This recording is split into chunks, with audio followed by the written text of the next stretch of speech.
Hello, everybody. It's Wednesday again, 30th of October 2024.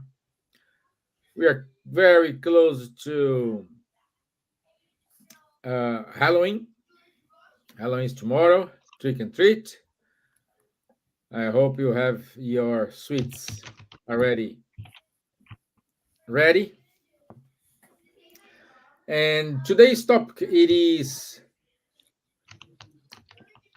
fear of old age and death.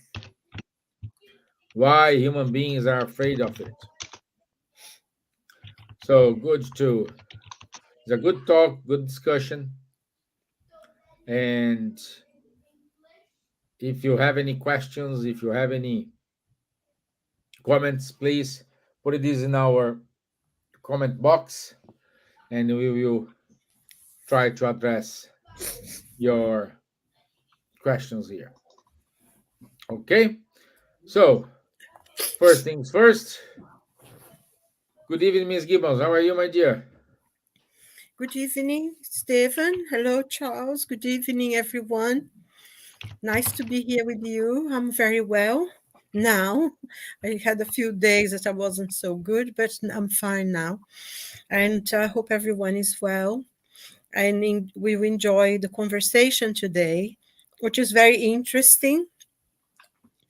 And it's a subject that most of the times are taboo. People don't like to talk about death and, the end of life and that kind of things. So it should be interesting. And as Steven said, if you want to ask questions or make a comment, it would be really nice. So hopefully we will have a very good discussion today. Thank you. And it's nice to see Charles here with us. Yeah. Bonsoir, Charles. Bonsoir, Steven. Bonsoir, Silvia. Hello, good morning, good evening, good afternoon to everyone. I'm very happy to be here again to talk about this interesting subject, old age and death. The death is this, everybody is fearing, but why? Why should we fear death? Death is back to freedom, as we say. Yeah, so we will try to clarify this a little bit for you tonight. Good. So, as Charles and Silvia said, many people are afraid of getting old. Some people say, "Oh, I'm afraid of getting old because I don't know what's going to happen. I don't know in which circumstances I'm going to get old." And some people didn't have any kind of support when they get old. Support from family, support from healthcare, support from their spiritual belief, their religion, their faith. So, and based on this, Charles, let me kick in the first question. Do you see aging and death as integral parts of the human journey or as obstacles to be understood and overcome? It's an integral part of the life's journey, isn't it? Because whether we want or whether we like or not, we are every day getting one day older, and one day, sooner or later, we will pass through this process, which is called death. And the question is, again, how do we see it? Under which point of view do we envisage this process? It's, of course, an integral part of life. And this is now more and more admitted, even in medicine, with palliative cares, for instance, that to care also about this last phase, last phase of our life phase when we die. And seeing from the spiritual point of view, spiritualist point of view, or the point of view of the spiritist body of knowledge, we know that we have a soul. We know that this soul is incarnating at a given point in time, or better said, reincarnating, as we told already in previous lives. And we know also that one day, sooner or later, our soul will get free again from the physical body. We can even see the things on a almost opposite point of view. During life, our soul is like if it would be imprisoned in our physical body, isn't it? And the death, what is it? Is just you get free from this prison, and you return to the spiritual life. So, seen from this aspect, is, as you told, just a phase of our journey here. And of course, if we, a lot of people are afraid about this for different reasons. Why afraid about this? Because they don't know about this. They don't have the vision we have, the spiritualist vision. They think death is the end of everything. Or some religious people may think, death is one chance to go to paradise, but also a chance to go to hell for the eternity, So all these things are frightening, making the people afraid about this. But the spiritist body of knowledge, his vision is completely different. Our soul is incarnating, discarnating, incarnating again, discarnating again. And every time the soul is progressing towards happiness, towards knowledge, goodness, and so on. In other words, towards God.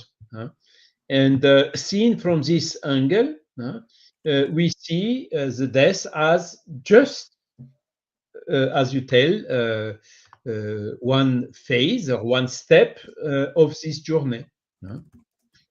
It may be tomorrow. I always say, my wife hates when I say this, I say, you look, maybe in 5 minutes I'm not here anymore. Yeah, but how we will do without you? We will have to take care about everything and so on and so on. I can understand. We may be afraid from some other things, but it's a reality.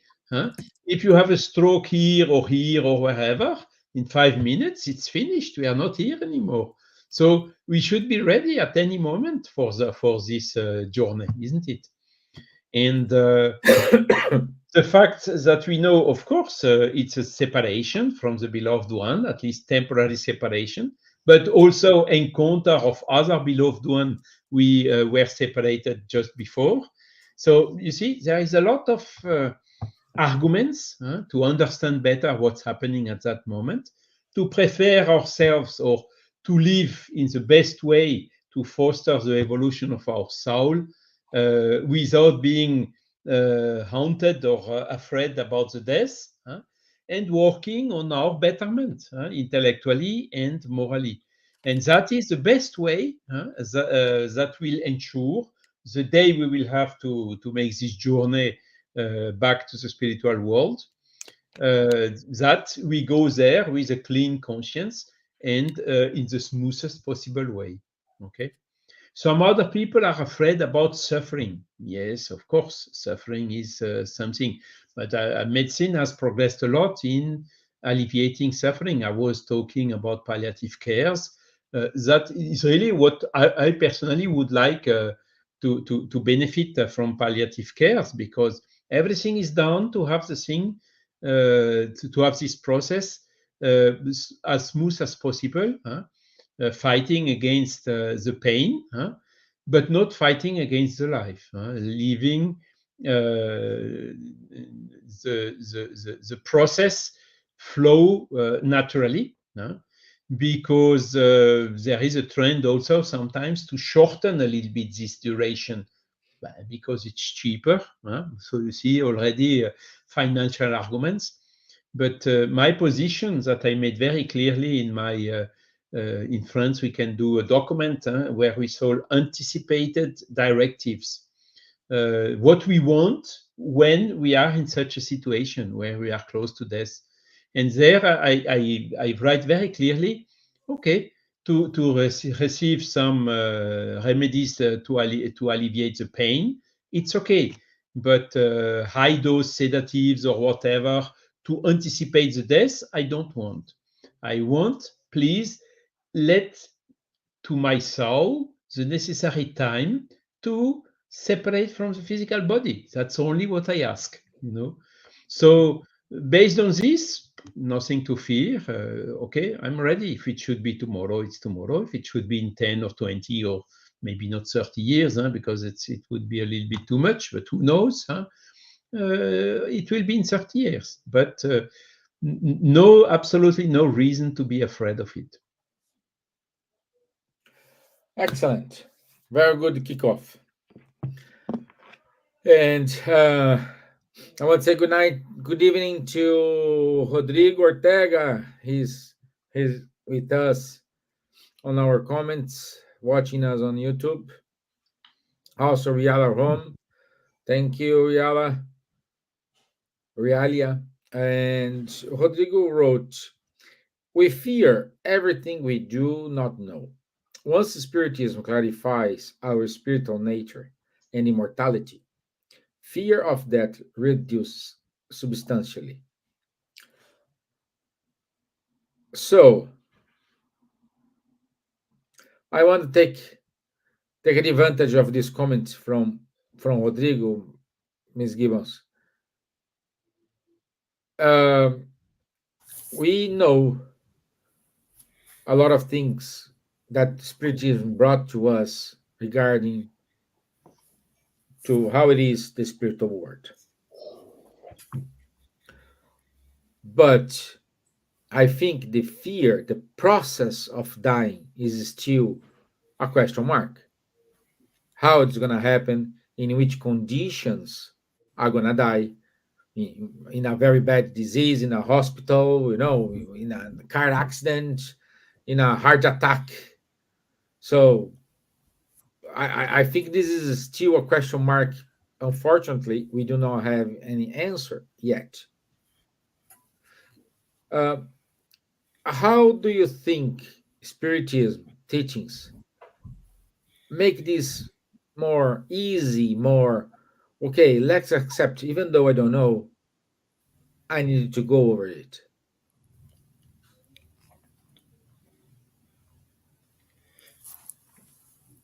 Well, I think in many ways, Charles already mentioned this, talked about it. I don't know. This fear is almost unconscious, isn't it? We know that death, in a way, is the only fatality that we have. Is a certainty. It doesn't matter who you are, your social position, that's a certainty. You were born and you are going to die. I think one of the difference that Spiritism brought, and which, like he said, once is reduced substantially, and I like the way he said reduced substantially, not completely, because there is always this question of the unknown. I mean, Spiritism has come to our lives, and which is a blessing, explaining that you don't die. Your life is not ending. It's only the body that dies. It's only the life of that body that comes to a conclusion. And each and every one of us are born into this earth for a purpose, for a mission. So, be it creating great things or doing great acts. But a normal person, we all have what we have to contribute to life, generally. Someone who sweeps the street, he's contributing something, because we tended to think only people who do great things become famous, but not. Each one of us are as necessary as everyone else. I mean, you can see the most beautiful building, and you think about, as an example, the Shard here in London is incredible. It's very beautiful. The architecture of it is just brilliant. You can see the amazing architecture. But underneath that, there is the foundation. That is the thing that was under there to hold that, the design and the beauty of it. And I think that's how it is in life. People are only able to create great things because others do the small work, do the work that nobody wants to do. But everyone contributes. So we come into this life for a purpose, and we are in the place and in the family and in the workplace, whatever, that we have to be, because we have lessons to learn there. And we learn the lessons and we contribute as well. In this life, we are students and we are teachers. There are things that we know that we can pass on to other people, and we learn from others. And I think if we see this life as a fulfillment of something, that we have come here for a purpose, there is a reason for us to be here, and that whatever we are essential to be there. I'm not talking about people who do bad things, and that's not part of the process. That's a choice that people do. If someone wants to become a burglar or commit crimes or whatever, or do horrible things because they think they are right, they have the right for some things, and they committed the most horrendous, inhuman acts. That's their choice. That's not part of the purpose of life. Nobody comes here to kill others or to destroy life. Nobody. That's a life, a choice that people make, and they will answer for it. Because I think one of the fundamental teachings of Spiritism is that we don't, there is nothing is forbidden. You can do whatever you choose to be, but you need to be also to be able to suffer the consequences of what you do. And I think that's one of the important things as well, because God does not punish us. That is, God is forever merciful, is full of mercy, and it's our own conscience that will punish us, if we could say that. But I think, once we go into the spiritual world, like André Louis says, the spirit André Louis says, you face the mirror of your conscience, because God's law is written in it. So life in the spiritual world is created by ourselves. What are we going to live after the death of our bodies? We're doing it ourselves. We're already creating the life that we are going to do, rather than thinking, God is going to punish me. I'm going to be sent to eternal hell, eternal punishment, no redemption. And I think I think, like Charles pointed out before, many religions have this thing that we we are going, if you do bad, you're going to go to hell. And some of the things sometimes is so irrelevant, honestly, in the great scheme of things, that will leave us in great punishment. And I think a lot of fear of death is the fear of this punishment, that you suffer, you'll be burning forever, and, you'll be ostracized and in pain and destroyed. And that's not so. There are the parts in the, after in the spiritual world, that they're very hellish, but it's our own thoughts creating it. And we keep to the places. In a way, we punish ourselves. Our own conscience will punish us. And this is very important, because it gives you an awareness that you don't need to fear.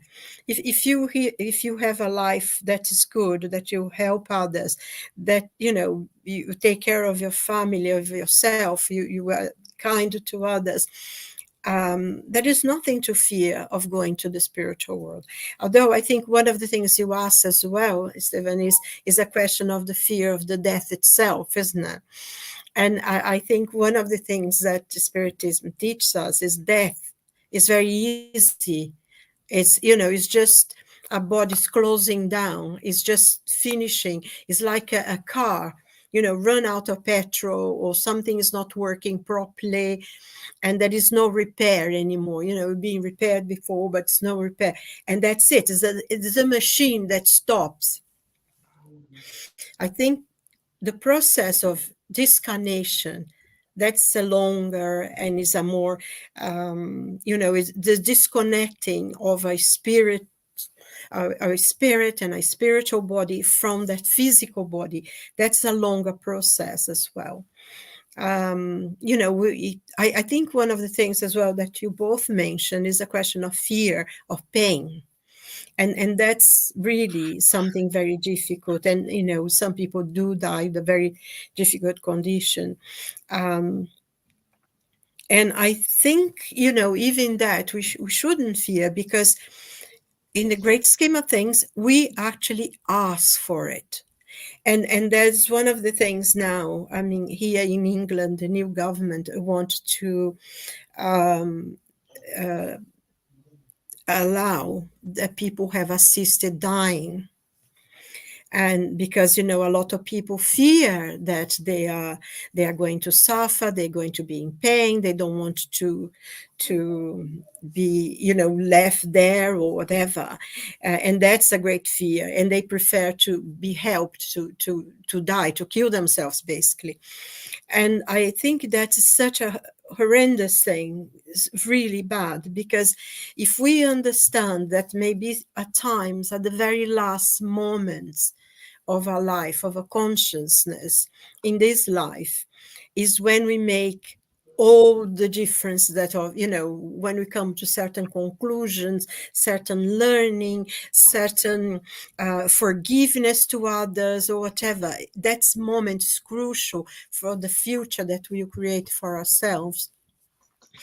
And if we do that, first of all, we don't have the right to take our own life. Only God, who has given us that life, he has the right to do that. But if we speed up, the suffering that you're going through is not going to end, because even though your physical body is left behind, your spirit is there, and your spiritual body will suffer even more. Not only the disease or the suffering the person has, but also the added that have they taken their lives before they were supposed to. And this is terrible in the spiritual world, I think, not talking about fear. Everybody has their own choice, but I think we need to know about this. It's important for us to know that the pain that we suffer in, if we have a disease or something, does not mean that it will end. It will actually be increased and be a lot more if we speed up that moment. There was this lady, which I met her. I met her in a lecture that she gave, and afterwards a couple of more times. And she's a really wonderful person. Her name is Anita Murani, I think. I can't remember exactly. And she wrote a book about her illness, and she had cancer. She had the treatments, but came back, and she was really, really bad. And she was actually her body was almost deteriorating while she was alive. And she said, I'm not going to die. I am not going to die. I have things to do. I'm not going to die. And she literally came back. She came back from that moment of death. Her body was better. She was getting better and better and better. And now she's quite healthy. And she wrote this book about her experience, all that process that she went through. And she more or less came back, she was going around just and dying, and she decided not to die. And that first is strength of purpose. And her book is amazing because, tells her story, what she felt and everything. And I think people should read something like that to don't go first, don't go before you have to. Every minute of life, it's very important, it's very precious. And, when we go into the spiritual world, because we continue alive, we see things in a very different way. And many, many, many people, through mediumship, to messages that come from, in Spiritism, we know a lot of people who go to this process of speeding up their death actually regret it bitterly, and they say to tell people not to do that because that's not worth it, so I think we need to be more aware, and Spiritism teaches us that's honestly, it's just a moment, it's just a process. We are eternal beings, we live forever, and this is just like less than a minute in the in the eternity that we have to live. So let's be courageous, and let's really fight to understand and to be there. And I'm not saying that I don't feel the fear. I'm not saying that I don't feel the fear of being ill and suffering a lot. I do. But I hope that if it ever happens to me, I will have enough courage to go through to every moment that I asked for, because there were lessons to be learned at that moment. So I went on a little bit. But I, anyway, that's No, my answer. no, it's make all sense. It's important, and you came across what Rodrigo wrote here. We fear how we will die more than dying itself, because the manner we will die is totally uncertain. And this is all this conversation about. Um, and sometimes we we don't realize that that moment is coming, and we are surrounded by feelings of um regretness, feelings of um, I could have done better, feelings of disappointment with yourself. So all these come to our mind certain way, and the trick thing is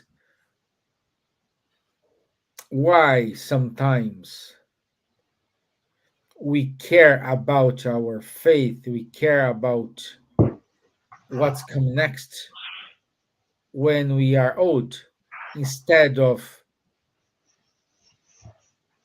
practicing while you are young, like sowing the seeds, So Charles, that's a good way to comment here. What gonna be different if I hope some young person is listening us today, and for some reason they change their mind and say, okay, let me start into sowing these seeds instead of worrying about what come next. At the moment I'm gonna die, I can do something now. Yes, good point. Good point. It remembers me when I was young. Huh? I was born in 1960. So when I had 15 years or whatsoever, and when I was a teenager, I was projecting in year 2000. Oh, in year 2000, I will be so old. We are already 2025 now. And I still feel quite young. Huh? Yeah. Bon, of course, uh,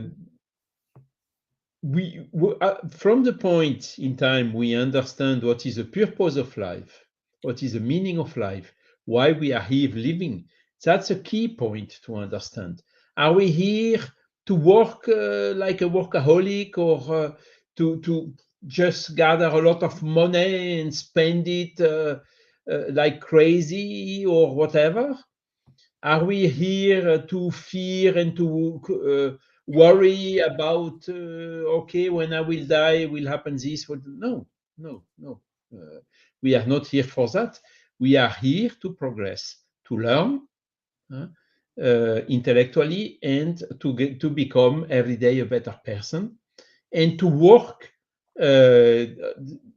as far as we can for the good. And that's also a good point you told. Worrying about tomorrow, or worrying also about the mistakes we did in the past, is not productive. Today, we are constructing what we will be tomorrow. Worrying about the past is okay. The past is the past. You can learn the lesson about it and not to redo the same mistakes. That's what, the only thing we can have from the past. But go back to the past and change something, we cannot anymore. What is done is done. So we should work today in order to build a better tomorrow, so we don't have tomorrow regrets about the past. Then, of course, there is another aspect in this point is, I would like to do a lot of things, but unfortunately, I can only do 10%, 15% of what I would like to do. Okay, so if I start worrying about this, it may block me completely. Even if we do a little bit, even if we progress very slowly, what is important is to progress, and the little we have done is important. Of course, we can always do better, but okay, we have to accept ourselves as we are. And all these are tricks, how to say, in order, if we are in this mindset since young, we really will have a useful life, and we will not regret becoming older. We may even not even notice. Of course, after a certain age, you start having arthrosis, or you start having some pains here and there, which is quite normal. But even this, I was looking in the internet before coming about some quotes about getting older. And it's incredible. There are hundreds and hundreds and hundreds of fantastic quotes on the internet. Just one: the spirit never ages, it stays forever young. See, that's why you're feeling you're young. The body ages, but the spirit not. A good thing to understand. And there are so many, I don't know exactly. David Bowie, quite known. Aging is an extraordinary process where you become the person you always should have been. That's wonderful. With experience, This is to wonderful. become reasonable, to avoid the excesses, and and there are hundreds. Abraham Lincoln, okay? In the end, it's not the years in your life that count. It's a life in your years. Yeah. Also good. And another one that I like is, let me just find it.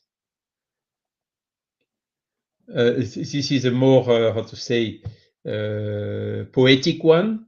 Gray hair is a crown of life. From Laila Gifty Akita.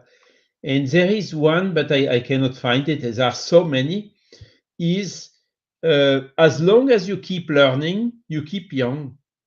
And as soon as you stop learning, you are already old, even if you are young, And there are a lot of things. Another excellent quote in the Spiritist literature about getting older is from Léon Denis.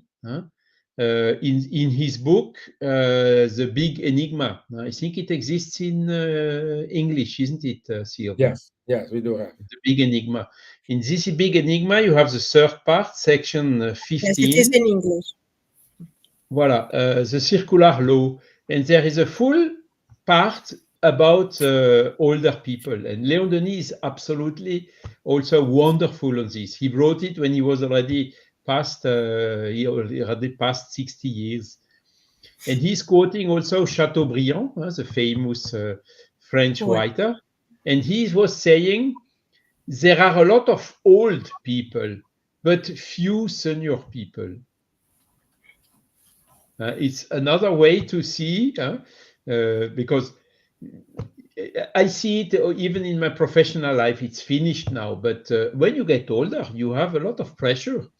And then you look, I was working with Japanese, with Chinese, with American, with French, with German.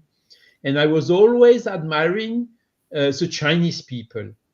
Because the Chinese people, you have a lot of young people in negotiating with you, and there is an older people behind.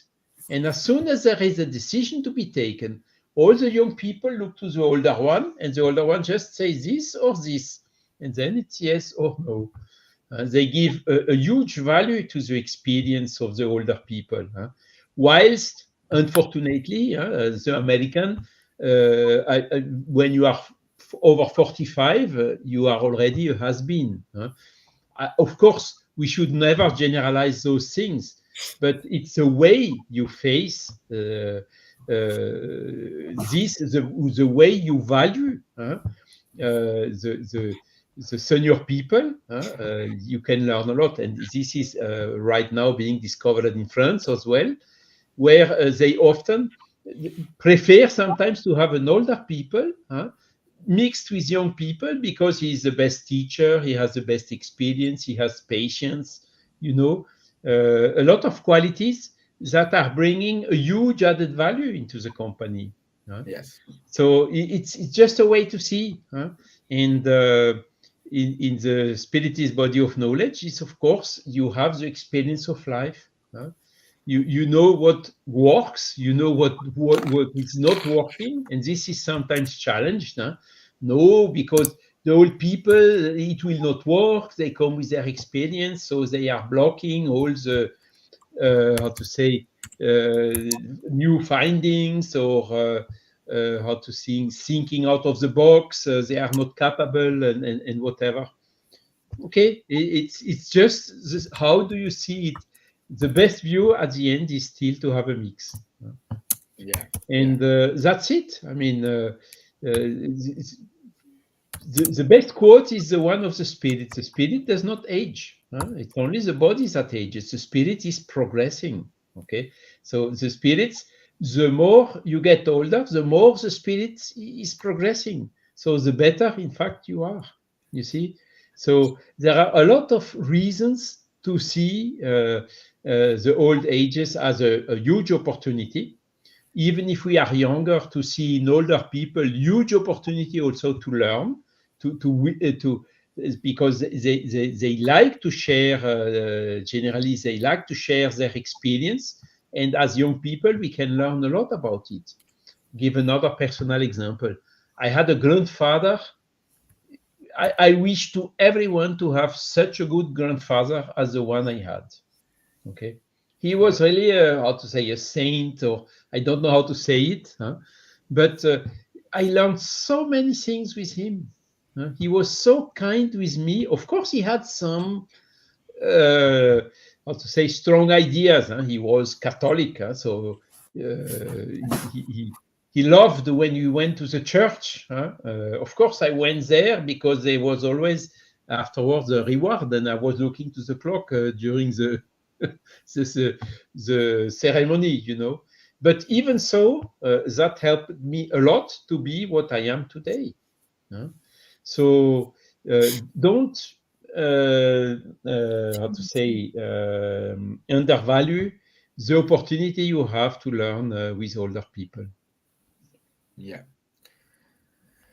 And I think also, sorry, Stevan. I just think, because I say, oh no, I'm fear of getting old, but if you don't get old, it means that you die very young, doesn't it? Yeah. It is. Okay, let me see. I have some comments here. Janet Lee, second time visiting us. She's from Arizona. I remember you, Janet. Good to have you here, my dear, and thank you for giving us a Hello, Janet. It's nice second view. to have you back with us, isn't it? Yeah, yeah. And apologies if I say the name wrongly, but Hayayel Athena wrote, I came to peace years ago with death. The cost of life is death. If we are born, we must die. If we don't figure out how to not be scared of that, we will fear it our whole life, which isn't smart. She continues, but once you remember past lives, dying in them, and then waking up from that, it changed the game a bit, you know. Die young life after life is difficult.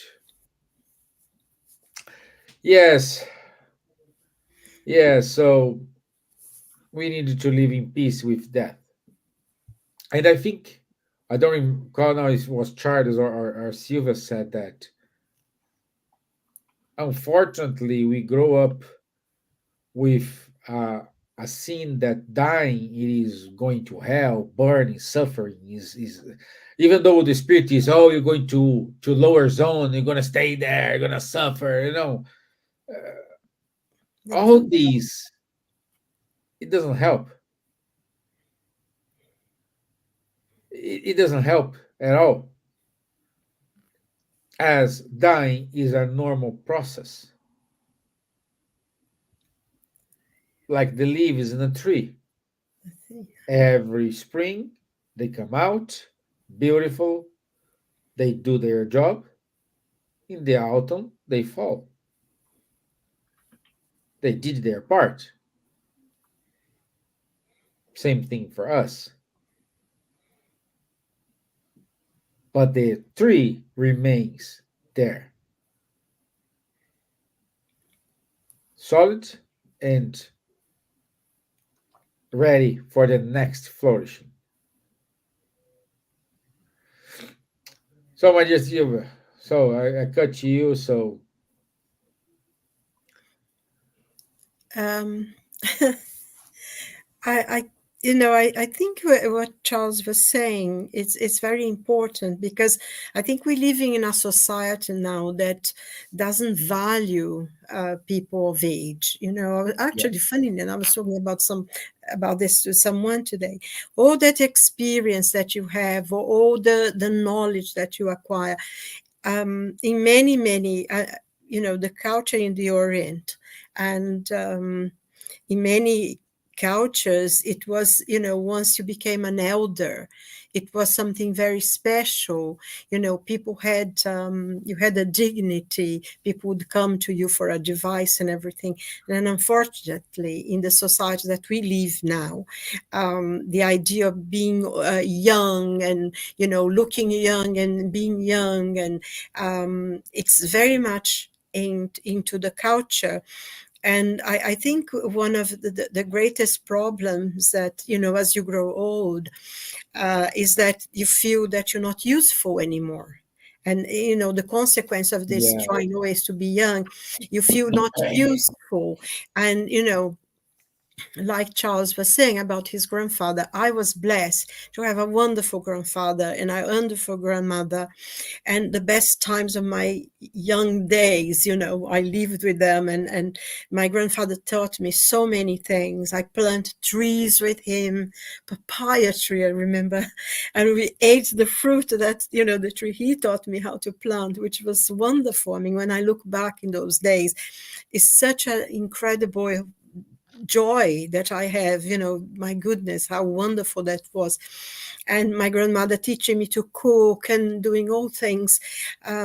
So, and this is just within your family. I really feel sad for children who don't have the joy to be with their grandparents, because it's so much joy to be with your grandparents.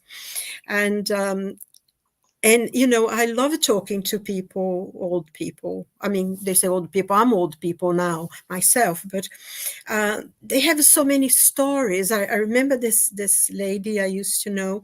She was absolutely lovely, and she had all these stories about the Second World War, and my friend as well, he was only 15, and he told me about London and the things that happened, and how he could read sometimes at night with the light that came from all the fires and the bombs and everything, and how people lived.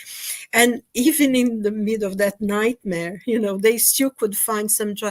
And it's such an incredible experience to hear from people who live through those situations.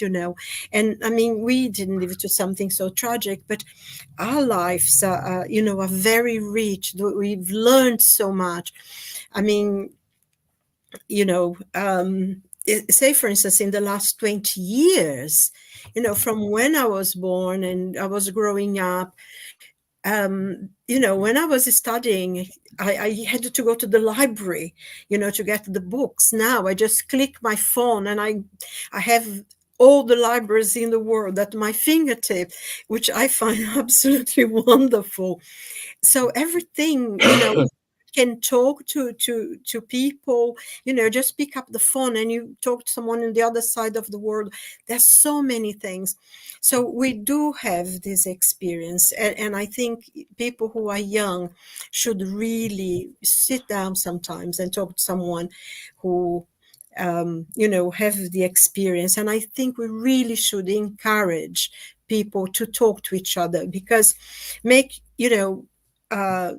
people feel that they're useful, that there is they know knowledge, they have things of life, because you don't pass experience of life that you cannot do, but the experience that you live through, people can think about it. And also, somebody was saying to me the other day, oh my God, my grandson, he's 15 now, but he's older than me.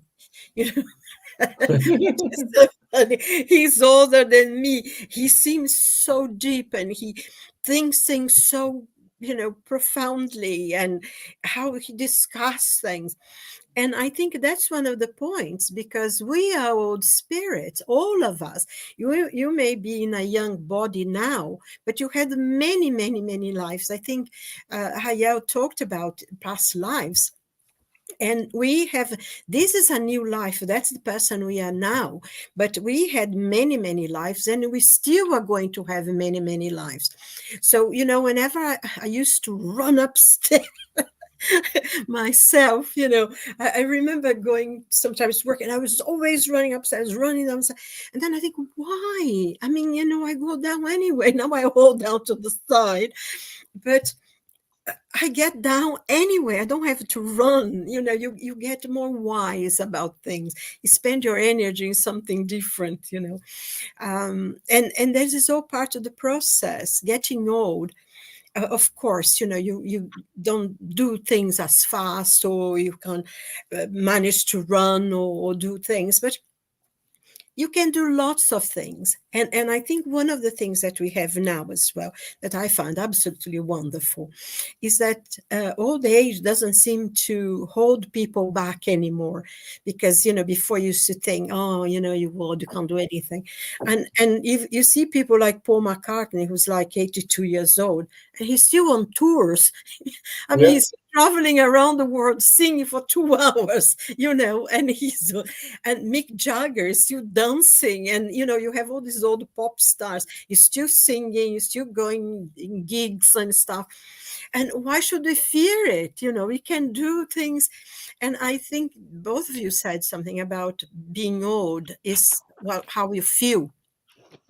It's not your physical age that it makes you old, but it's the way you feel. If you feel miserable, if you think life is hard, if there is nothing good, you were old when you were 18.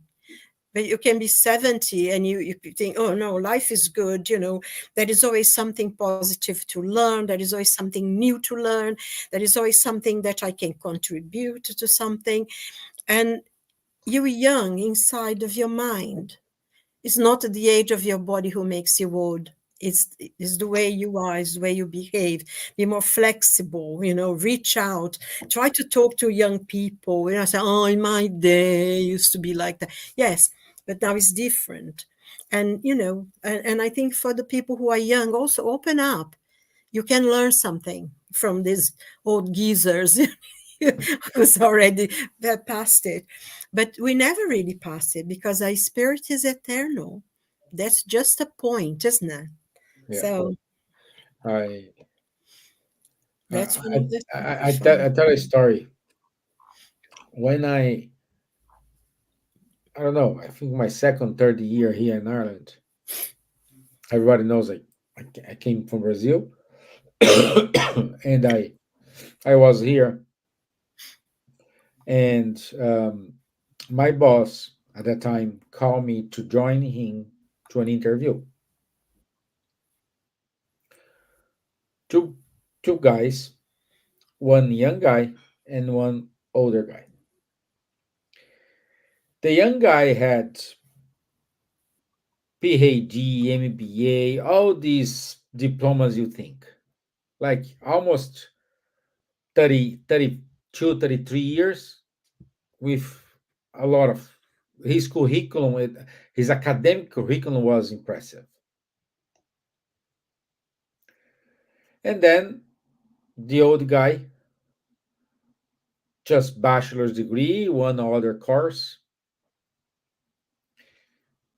And after the interview, I was quiet both interviews because I don't know what to say. I was very quiet, just listening. My boss came to me, hey, which one do you like? Did you like? I said to him, well, I use my background because, at least in Brazil, if you don't have PhD post graduation, you don't have nothing. If you are more than 30 years old, you are already old for the market. So I said, well, I think I would go to the young guy because the young guy has all these courses. He looks like he knows he knows the job we need to do. And he said, well, but they're gonna hire the old one. And I asked why. He said, because he has gray hair. And his gray hair, it is more valuable than all the PhD MBAs the other candidate have. How can someone with 30 years old is already with PhD? He doesn't know anything about the real life. He know about everything about the books, the theory, the perfect word. The gray hair knows how to handle the real world.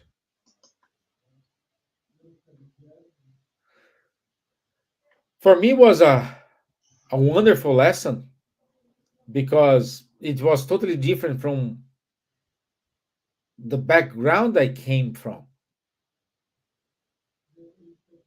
But at that day, that guy taught me a lesson that I carry with me every single day.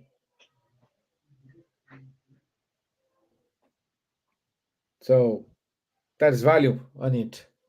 The gray hair, Charles.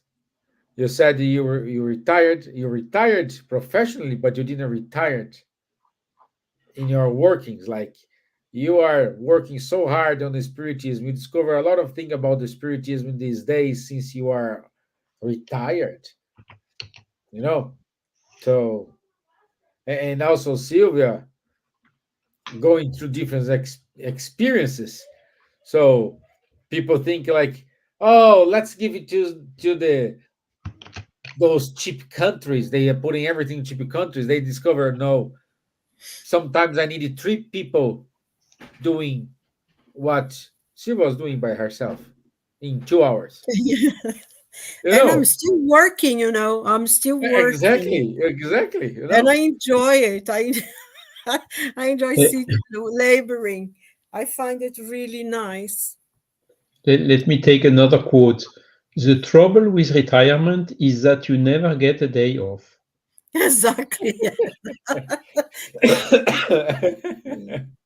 I still work twice a week, but the other days I have so much to do that, oh my goodness, it's better when I'm working. And yeah, Steven, you know the Irish proverb, huh? The older the fiddle, the sweeter the tune. Yeah. I didn't know that. Yeah. Yeah. Yeah. Actually, the Irish, they have wonderful things, don't they? Oh, they do. May the wind be always at your back. And oh, I love that one. I can't remember all the words now, but I find it so beautiful. Stay in It's the palm of your hand. So yeah, may the wind be always at your yeah. back. May you always, and then it said, and they, Is may that is God a have you in the blessing? palm It of is your a hand. blessing, a Irish It's a blessing. blessing. It's an Irish blessing. Yes, yes. I have it somewhere. I can't remember the words now by heart. And But Leon Denis is also stressing another aspect of getting older is you get more inspiration. You come somehow closer to the mentors, you know. And I exactly, think it's another true and important aspect, huh, which is coming from the spiritual point of view, isn't it?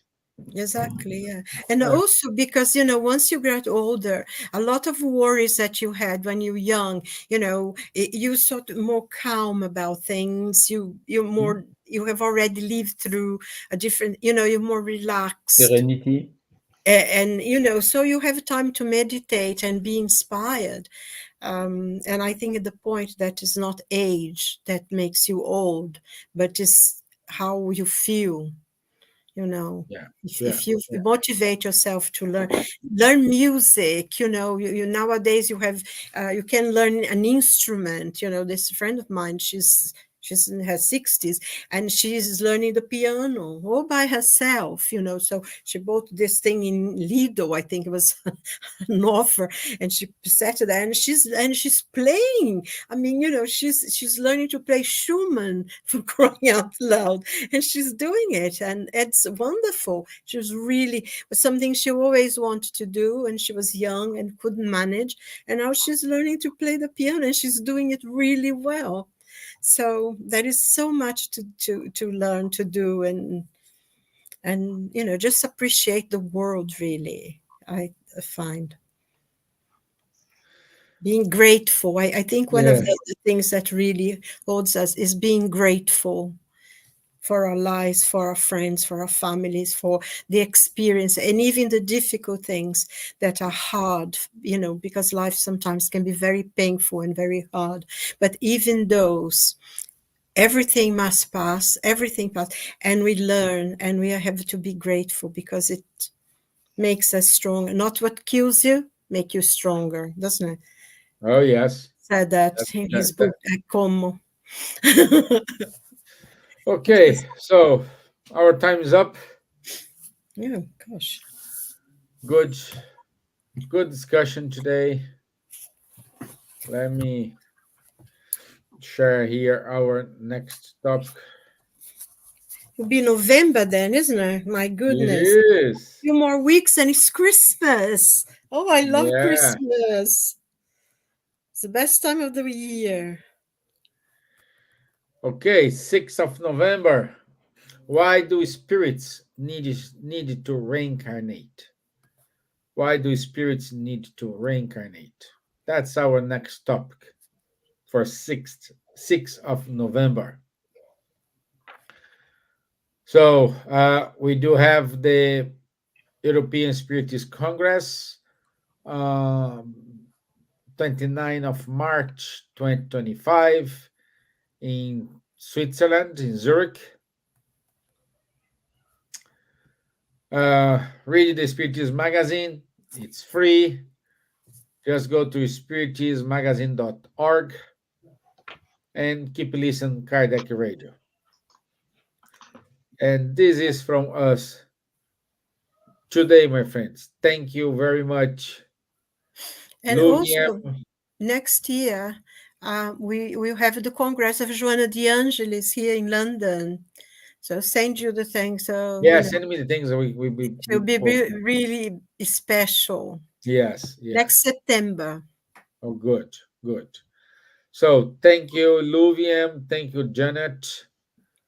Thank you, Hayayel. Thank you, Rodrigo. Thank you, Realia, Barbara Goulart, Aislan Bruno, Marcela Fon. Thank you guys for being here with us. I wish you a wonderful rest of the week. Don't eat too much sweets tomorrow, please, Uh, because and we go do trick or have treating. diabetes. Diabetes on Yes. the corner. So Oh, shame. I don't have any children around me to go trick or treating. yeah, yeah. And stay safe. I hope to see you all next week. Thank you God very willing. much. Yes. Thank Thank you. you. God Merci, bless. Charles. Thank you, Silvia.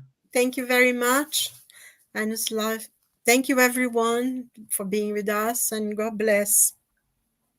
Bye bye. Ta-ra.